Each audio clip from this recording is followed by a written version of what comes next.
everybody. We want to welcome you to People's Visioning programming today and want to thank you for tuning in again. We're really glad to bring you our People's Visioning programming and touch base on a lot of important topics and bring you some important guests that we think that you should learn more about. And so before we start our program, I'd like to thank Mediacom and our program director, Sheila Kostler, for helping us bring community programming to you through their work. And so we really appreciate you watching our People's Visioning, and we want to let you know that People's Visioning is expanding into other parts of the state and even other areas in the region. So people are really interested in our approach that's local, that reaches out to state and regional and national, and so you'll kind of understand a little more as you continue to tune into our programs what we're all about. And so today I wanted to again thank you for joining us, and I'd like to thank a guest that we have with us who will kind of help you understand all the different topics that we cover, because one aspect that we deal in is how do we bring our people's vision to fruition, and one of those things is how we interface with our governance and our governing process. And so when we have elections, that means they're really important to how our communities develop and how our vision can be implemented, both with interfacing in our social and cultural structures that include governance, but also other ways that we use in addition. But today, because we're in an election cycle and we have November elections coming up, we'd like to bring you a guest to highlight a campaign that's going on over in District 5 now with an incumbent and a new challenger. And our guest is Leroy Dykman. He will be running against incumbent Schumacher, Lyndall Schumacher, and this 5th district is over in the northeast part of our state. It's in the Marion County, Shelby County, and the north part of Monroe County, and it encompasses the largest town in that district, which is Hannibal, which pretty much all of us know where Hannibal is. So I'd like to introduce Leroy. His family is a farm family, and they have a number of farms, including a Century Farm among them. He himself is a corn production agronomist, and he's been married to his wife Sally for 31 years. They have 3 daughters, and they've also had 3 sons, 2 of whom are still with them. And so we'd like to welcome Leroy to our program today, and he's going to talk to us about his views and why he's running in the 5th District to represent the citizens in the 5th District at the Missouri State House of Representatives. And so I'd like to ask Leroy to fill us in on why you're running and what made you decide to run. Well, I'm certainly not a politician, but I'm enough of a citizen. I'm a student of government to know that when you have an election, when you're electing representatives to represent you in the state capitol, it'd be good if you have a race.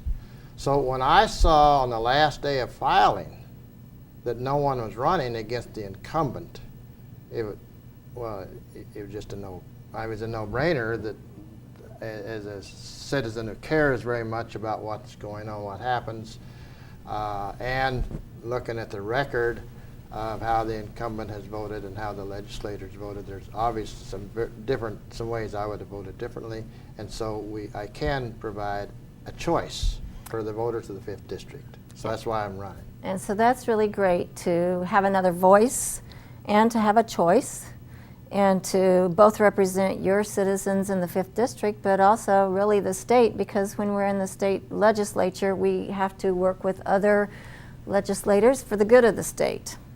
I would hope it'd be for the good of the state. Yes. For everybody in the state, I would hope. All right. And so I know you have several things that you've been talking about as you've been offering a choice to folks, and So one thing I'd like to ask you to kind of start with that you've been visiting with folks about is how you feel about health care, because I know everyone is really interested in health care and we're all impacted by it in some way. Well, that certainly is one of the main reasons why I think voters should look at the two candidates. We do have a profound difference in that area. It happens that our tax dollars right now that we've already paid to the federal government could come, but some of that could come back to us to help provide money to the health care providers in our district or in the state that now is not provided for because some people, they can work hard at their job and still not have enough money to pay for some health care needs that some people need. Right. I guess if you're healthy, it's not an issue, but most people at some point in time they need some rather extensive medical help. And it looked to me like I don't like to see our tax dollars go somewhere else and be used by other states that have accepted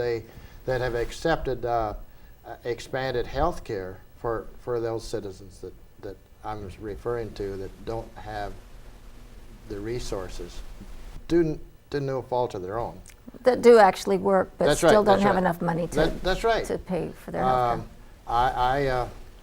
I think that we have to me it seems pretty simple. We need to vote to accept that money back here. To me it seems simple.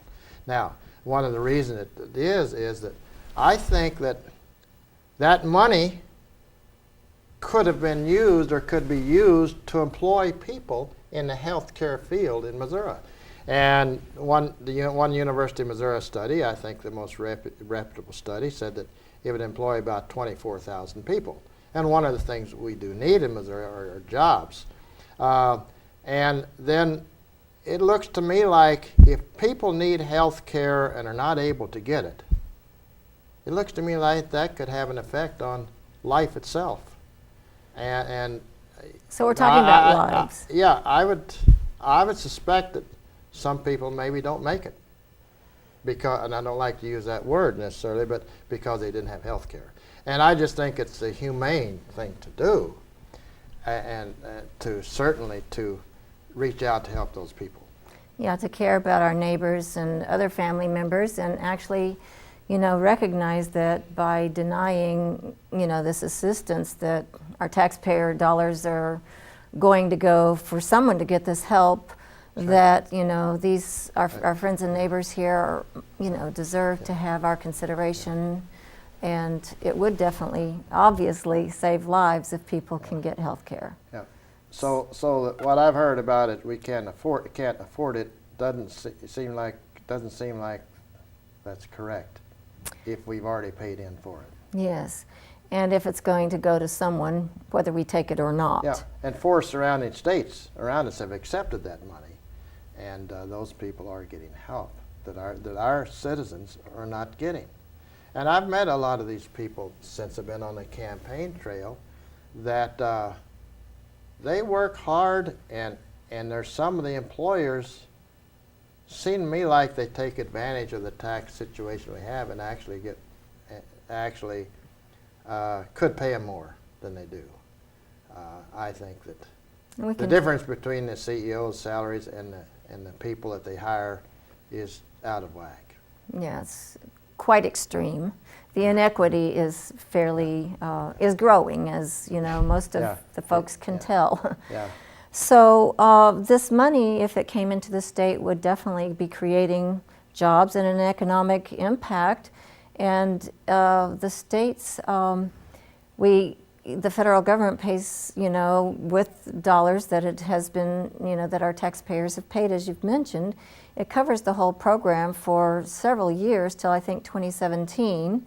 And in 2017, at least a couple years from now, 2 or 3 or maybe 3 years, wow. At that point, Missouri would be asked to pay 10%, but we could also opt out of that and just say, well, we'll take the money for these many years And then we'll decide if it's, you know, maybe beneficial enough for us, because in a couple of years it's maybe built our economy with these jobs you're talking about, and it's helped our people. And people will think, yeah, you know, that 10% is, you know, we give economic assistance to other industries to create jobs in our state, and they might decide that this 10% is worth that investment in the lives and better well-being of our friends and neighbors and family. Well, I for one sure think so. And I think that from what I've said, that maybe is one difference between myself and that's one of the choices I'm giving the voters of the district is there's a choice. So there's a clear choice between you and the incumbent. Yeah, and I'm not making a judgment, I'm just saying I'm giving a choice. Right. And people can make that choice. Right. Especially if we could have some debates, but that hasn't occurred yet. Yes, well, it'd be nice if that could happen. And I know that one aspect would be, I've read that the CEO of the Missouri Hospital Association has said that already we have our tightening of jobs in the healthcare field by 1,000 at least right now that either were laid off or couldn't be filled, jobs we need filled, and that this would translate into closing of rural hospitals and rural care. I think in your district there was at least, you know, one example you probably can give of something like that. Yeah, we've seen that in our district. Mm-hmm. You know, our largest hospital in our district, correction, the only hospital in our district has closed a significant portion of their services. Mm-hmm. And I've talked with the CEO of that hospital, and it looks to me like that if we would have that extra money coming back, possibly that wouldn't have been closed, or possibly it could be opened, I don't know. And so his opinion is that they definitely could use that help, the financial assistance to operate just to serve your district. Yeah, I don't want to speak for him, but that's the impression I got, absolutely. And I heard that from a lot of other people in that field. That's one right thing I try to ask everyone I come in contact with that's in the medical field or in the healthcare field, mm-hmm. workers that should know about this, I ask them. Mm-hmm. And the consensus is very clear. So at the bottom line, even if one person didn't care about healthcare, they could just look at it as a job creation economic incentive for our state that's plain and simply free for several years, and then maybe we give some support to it or not based on how we Could choose. I just summarize Please. on that? They would, not only would it bring jobs back, but I'm sorry, I forgot how I wanted to summarize what you were saying. But it would bring jobs back that we need, and it would bring tax dollars back that we've paid, mm-hmm. and it looks to me like it would save lives.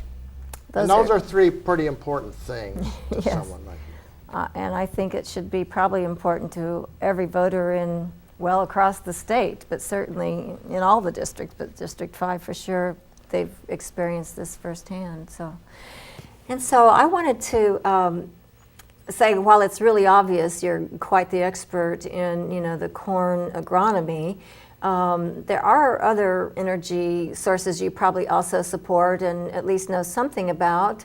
And one of those, at least in the area of farming and agronomy, would be possibly hemp, because, you know, Missouri has been, actually we were the second state behind Kentucky historically for the hemp production. And, you know, it's an easier crop to grow in many areas. The farmers can save their seeds. It's got a lot of uses, from fiber to oils and even hempcrete for that matter, and all the energy that would be saved from the making of concrete, which a lot of people don't maybe know all that much about. So we've been talking about some things that folks might like to Google and research and further educate. But What would you say about other sources of energy, what you think about those? Oh my goodness, we need all sources of energy that we can find that are feasible. In the renewable thing that you had Oh, mentioned well, earlier. that's the only energy that's sustainable. Right. Renewable is the only energy that's sustainable. The oil people, our fossil industry is not sustainable. It's an insult to anyone who's a forward thinker and who cares about their children, their grandchildren. And you were saying earlier that, both parties, from all, ranges of political persuasion, leaders of both parties have said essentially that America's addicted to oil and we have to get off of it. So the only way to get off of it is to move to renewables. So what are some of the things you would support in that area, or that you might want to comment on? Well, I would certainly support and do support photovoltaics and concentrated solar, and so much of this can be done in private homes. It doesn't need the grid, doesn't need to be wheeled over the grid. It's produced right there on site. And I think many manufacturing processes could be that way also. And of course, wind, geothermal, and there are things I haven't thought of. I just know about one thing, and there are many things that are so important. And that one thing I know something about is only one part of corn production, and I'm not an expert. There is no such thing as an expert in corn production. That man has not been able to figure out everything that God has been able to create and how how things work in a plant. So that kind of takes us to talking about these different farming models that are always talking about this modern technology. And we had a recent difference of opinion among our people of the state, but after a lot of us, our neighbors, were educating one another and the votes across the state came in, it was very much, we're very kind of almost evenly split on what we think about these two different models, one sustainable and one with the modern farming that isn't as sustainable, or actually isn't sustainable really. And how these large monocrops, the get bigger or get out model, and some of the pollution that comes out of those farming models. And I want to talk about that a little bit, both as relates to energy, but also our health, because the way we produce energy has a consequence in terms of dirty environment, polluting our water and our air and causing illness in our populace, where we dump this toxin that we don't have a place to put, and there's nothing to be done about it, partly why these things aren't long-term sustainable, as well as they just, aren't renewable. We don't have the resources as well. So there's a variety of things there in terms of both the health care and the links to the sustainability of the different aspects of those models with the farming and energy that I'd like you to speak to a little. Well, I'm not sure I've got your question, but agriculture is an energy process, and I think we should use all of the photosynthetic resources that agriculture can deliver to replace carbon that's sourced in the dinosaur era with carbon out of the current carbon cycle. The current carbon cycle is very sustainable. It sustains itself, but it cannot stand I don't know how much it can stand of imposition of new carbon coming into the cycle. But I don't know, was that the question? Was that part, well, that's part of the that's question? part of Okay. it. The other part is, what do you know about the pollution that is produced from both farming and energy? Farming in Okay. terms of maybe some of the Well- things we talked about this summer Okay. with the Okay. confined animal feeding operations, maybe, Okay. Well, and the different large yeah. crop. Well, I would like it if we had a lot more farmers producing hogs and cattle, producing the meat and milk that than we have. I would think that would be a lot easier to handle the pollution aspect. I would think that would be much easier. And And you're and I'd like, and I would like to know what it is I'm eating. I think from a freedom standpoint, we should be free to know where our food comes from, how it's produced, and then we as the consumers can make that choice. And I'm not sure we have that choice. I've asked many times when I've been in the grocery counter where this meat comes, do you know where this, and we really don't know. All we know is the USDA tested. But our meat, we know where our meat comes from. We know how it was raised. But because that's the way we buy. That's the way we buy our meat. You're talking about the small farmer versus the big factory farms, and what just happened in the state with the Chinese.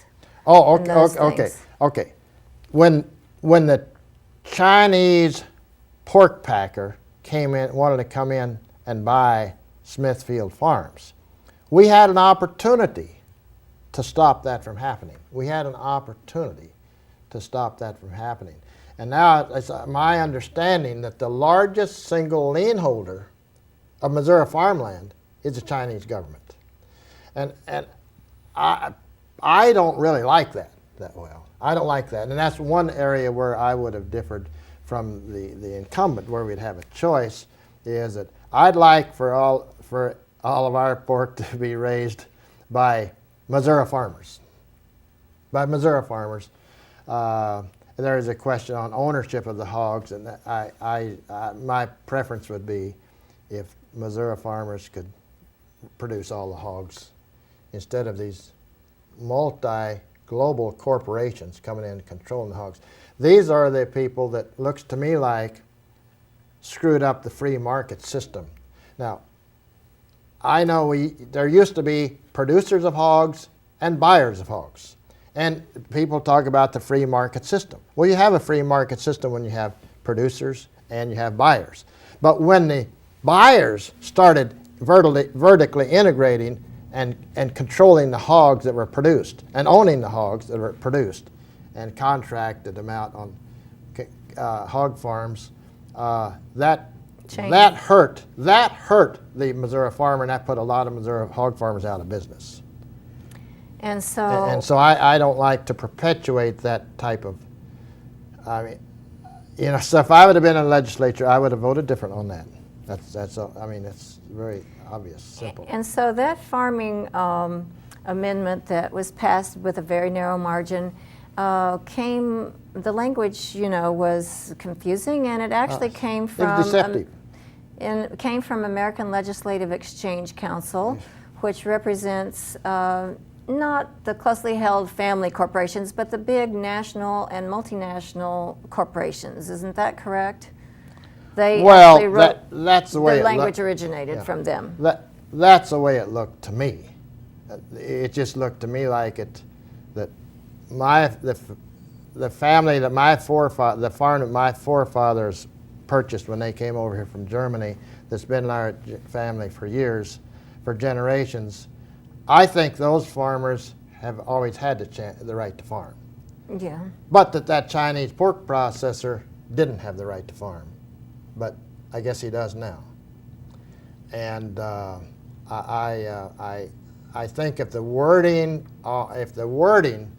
would have been different, would have stated the consequences of what the consequences will now be faced, I don't know that it would have passed. Well, I think most people, it was very close, and I think if more people realized and were more educated about it, I tend to agree that it probably wouldn't have passed. We tried to do educating here, and I think with very little money, that's another problem, money in politics, but we managed to, in a few short period of time, get an almost tie on that question. But I think this is easy to look up, but wasn't there about $1 million? $1 million was spent on that. To get that passed or defeated. $1 million spent, and I don't think that the people that founded our country intended for money to have that kind of influence in our elections, in our decisions we make that people make.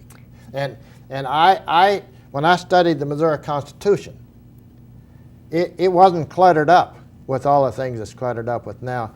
I think I would say that it was kind of, this might not be the right word, but it illustrates my point. I'm kind of crude on words.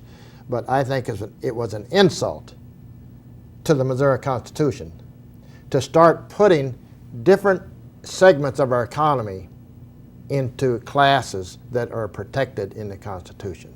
Now, there's nothing I would have liked any better than if we do that than to protect the Missouri farmer.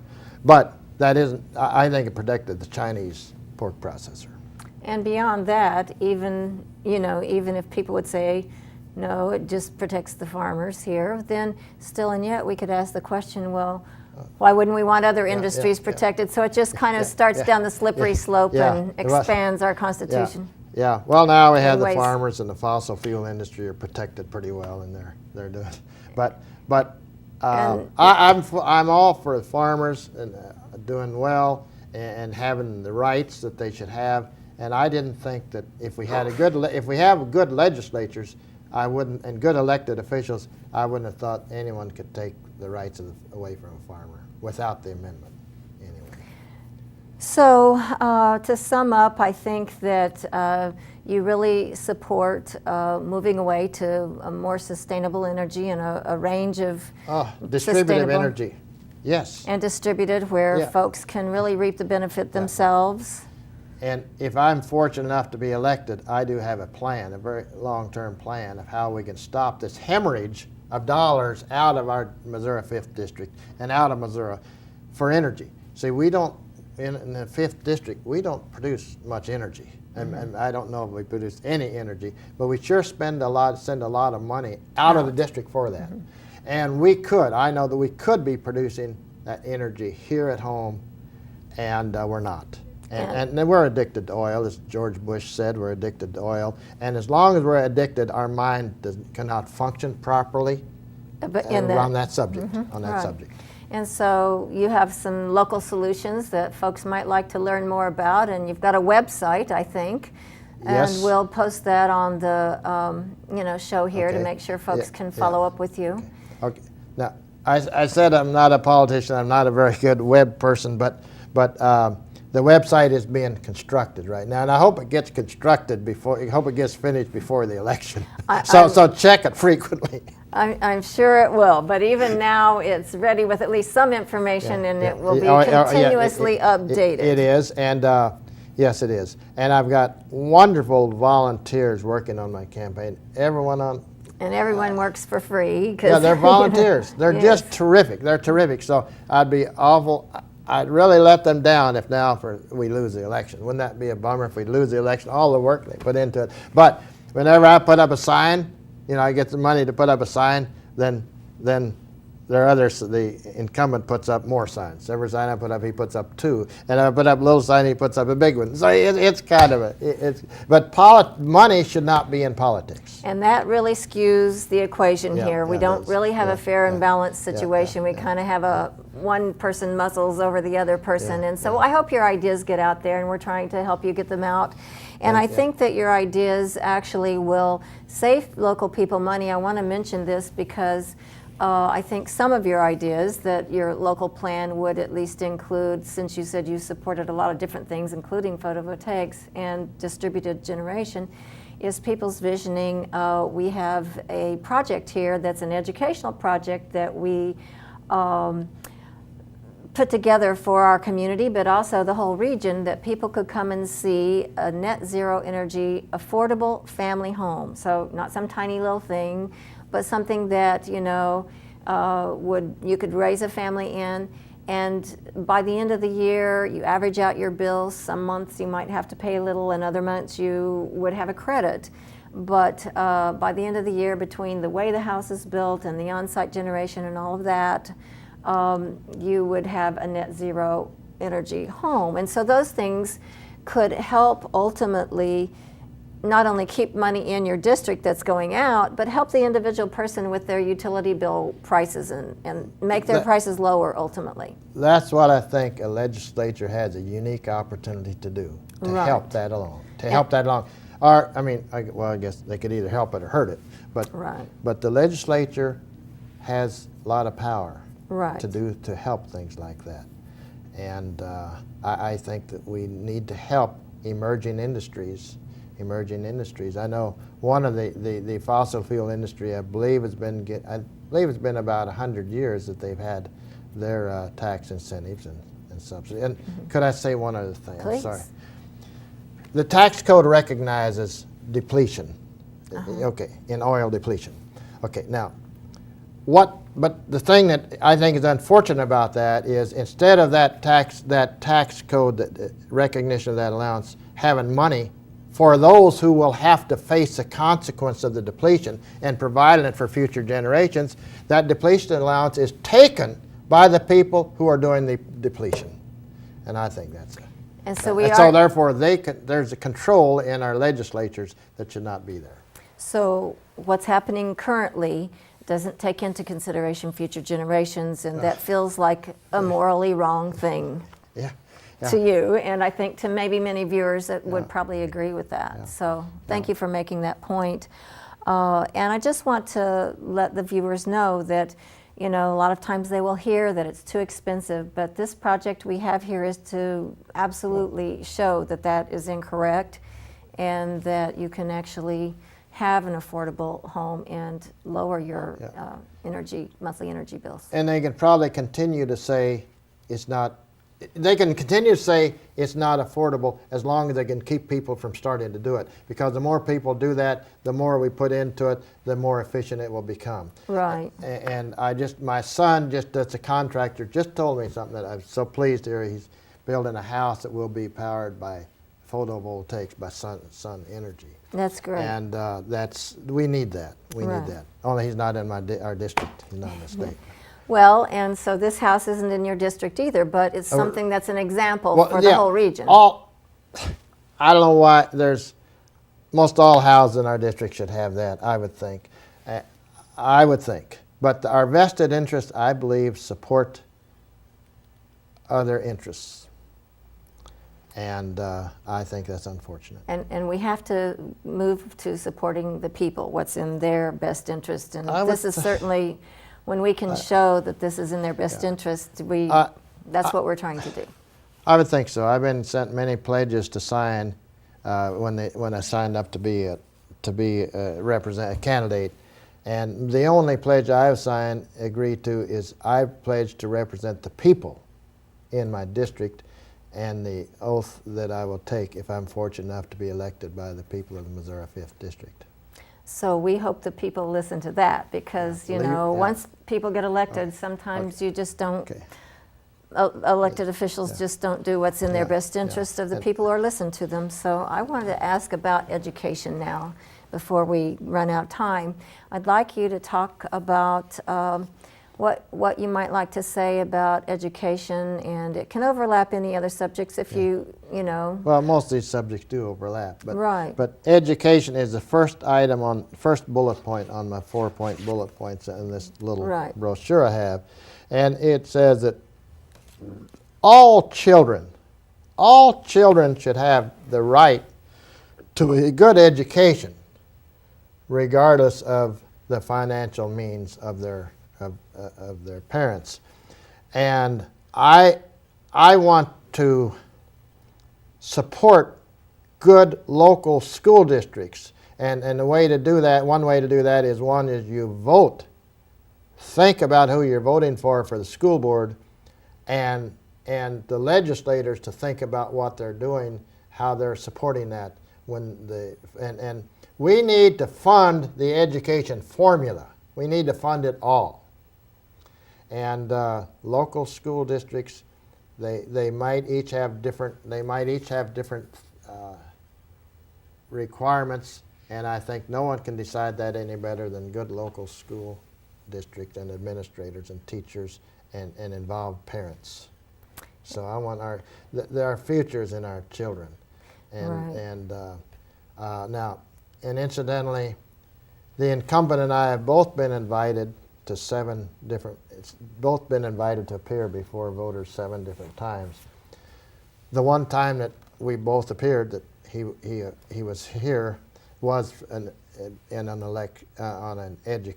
before an educational group. So I did get to hear some of his views on that, and there is a stark contrast between us on that. Yeah, and so I think we're going to ask you back, and we can compare and contrast even more on some of those subjects. Okay. But right now on education, and you might repeat some of this, but I think just as a general overview of you right now, I guess it's pretty important that we recognize that jobs, require the skill and technology that education is, a prerequisite for. If we want to be a competitive or viable state and have, a healthy economy and healthy families, really, that can afford to support themselves, education is vital. It sure is. And do you have any comments about the Amendment 3 that is on the November ballot that talks about the type of education, the testing, what the teachers may or may not be able to do, et cetera? I think it should be left to the local school districts and not be manipulated by some investor in St. Louis, in the city of St. Louis. I would not be a clone to anyone that tells me how to vote, and I think that has been happening. And that amendment should be, I think that amendment should be soundly defeated. But, that's just my view on that, and I would do what I can if I get elected to support the local schools the way they're set up now, and funding for them. And I do know from people who study education that there does seem to be a growing influence by the same outside interests that put forth the language with that farming amendment, and are trying to influence our educational process as well. I might be a little critical and a little bit naive, but it looks to me like I could go down to that legislature without knowing much of anything except do what ALEC tells me to do. And it looks to me like a lot of bills are ALEC bills that were not originated in our legislature, but they come through our legislature and through. And then I ask people was that an ALEC bill, but they say no, they don't know, it wasn't. And that's probably maybe the only one that does know where it came from might be the sponsor of the bill or the chairman of the committee, so they can naturally say that. But someone's manipulating, and I know now. We know it, the American Legislative Exchange Council. I mean, they're decimating our states. I mean, they tried to do it in Washington. I think they figured out they have easier picking in the states. That's the way it looks to me. Yeah. And I sure don't want us to follow the Kansas example on taxes, and so many things that I think that's one reason I'd like to get elected to the legislature. But I understand it's up to the people, and however the people vote they're the ones to speak. But please, if any of you have influence with the incumbent, I wish you could tell him that it would sure be a good idea if both candidates could appear before their voters in the district on these issues. And I don't like to talk about, I'd rather talk about his voting record when he's there to defend his record instead of when he's not there. And I can't hardly do that if he's not there. So we appreciate your values that are clearly apparent in this conversation. And we're going to wrap up, but I think it is important that you have recognized, and for folks who pay attention, some of us have done the research to find out where does this language come from and how are we getting these bills. And as you pointed out, it's easy for someone to go down there and just take the bills that the bill mill, the wish list from, the bigger corporate entities that are members of ALEC, American Legislative Exchange Council, and people can Google that, and we ask and invite you to please educate yourselves and research anything that you hear on our programs or other programs or even advertisements, because a lot of times these advertisements that some people like Leroy can't afford to pay for, but others seem to have the money for, you can research if they're really true and who's paying for these, because they don't even have to tell you who's supplying the money, and that, when you know who's paying for them, then you have a little bit of a clue how to judge the information that you're hearing. So we invite you to continue to educate yourself and find out that, you know, what we're talking about here is something that we need people that are really willing to represent the people but may not have the funding to do that. And when you start taking the money, then you start to have obligations to that money. So at least Leroy won't have too much of that. Yeah. But I would want to say I have had a lot of wonderful contributions from individuals. I don't think we've had any from any organization, have we?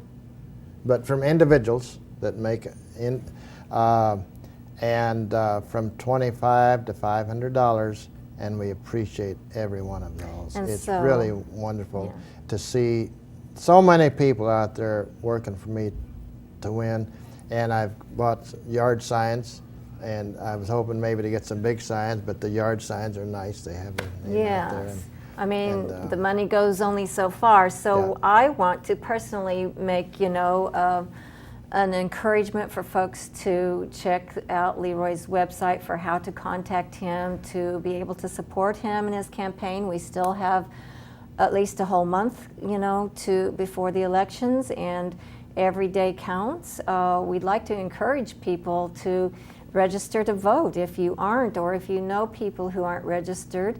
And whether you make the deadline this time or not, each and every election is important. This bill that we were talking about earlier, the Farm Bill, that had language that we researched and originated, you know, in the corporate wish list of ALEC, American Legislative Exchange Council. You know, those kinds of things we need to combat, and we need to say that that's not the will of the people, that's the will of some large corporation. And so, you know, the small people have to get involved. We've got to, and the one thing that also ALEC is trying to do is make it harder to vote, and people that have managed to get into positions in our legal system based on who's been elected and who appoints them. These kinds of things. So every election is so important, but it's also important when you vote to be sure to research the issues. If you don't know, join or at least check in with somebody like People's Visioning that you can hear. We're talking about what do the people want? What are the local people saying?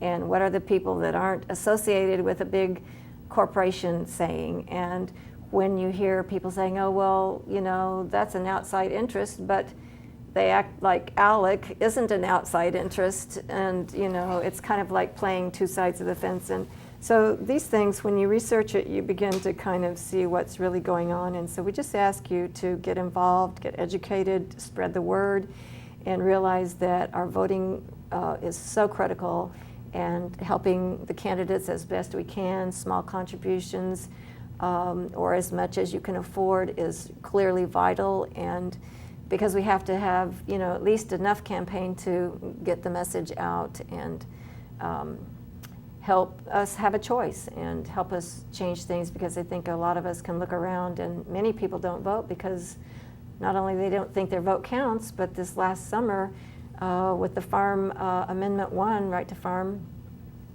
we clearly saw how every vote does count, because we lost by such a small margin, less than 1/4%. And we even had a recount, lost by a little bit less, but still we did lose. So it just shows how important every vote is.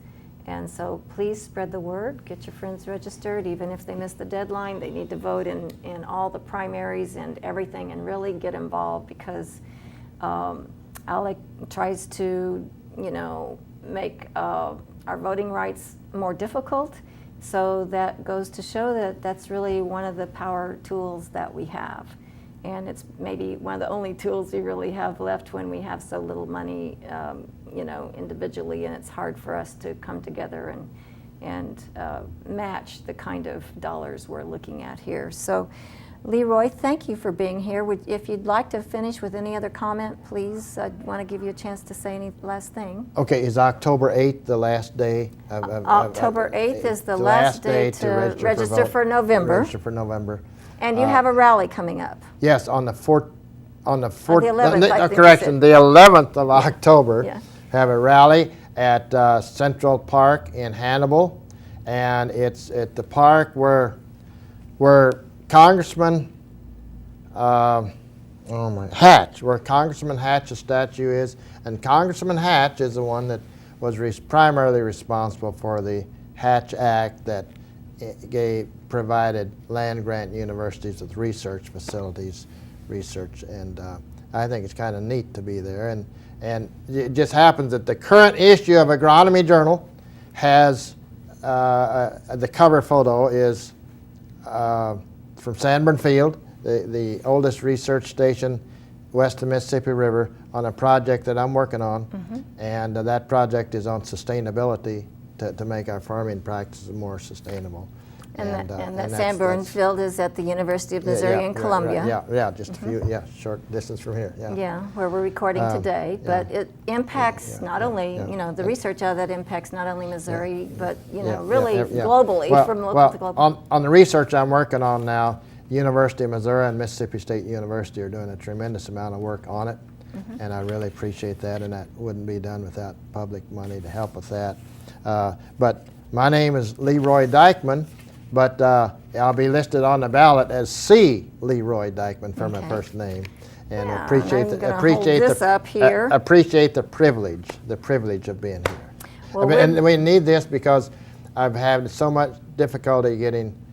I haven't been able to get the incumbent to message debate. to the people. Yeah, So to the people, yeah. sometimes an incumbent knows they've got the advantage. Right, So right, yeah. if they And he- debate yeah, someone, right, then they just right. And he's a have good- only ground yeah. to lose. And I met them on the first parade we ran. They seemed like nice people, and I think it'd be nice if we could wish both of us luck, but one of us would probably win. Yeah. That's an understatement. Well, we certainly appreciate that you're trying to give the people a choice, That's right, and that's we're right. trying to help you get your voice That's out right. there because we believe in a choice as well, and the people will go and vote. Hopefully, they'll educate themselves, and will, may the people get what they vote for. So let's hope it's something good. Okay. And thank you so much for being Thank on you, our thank you. program here Yeah. with People's Visioning,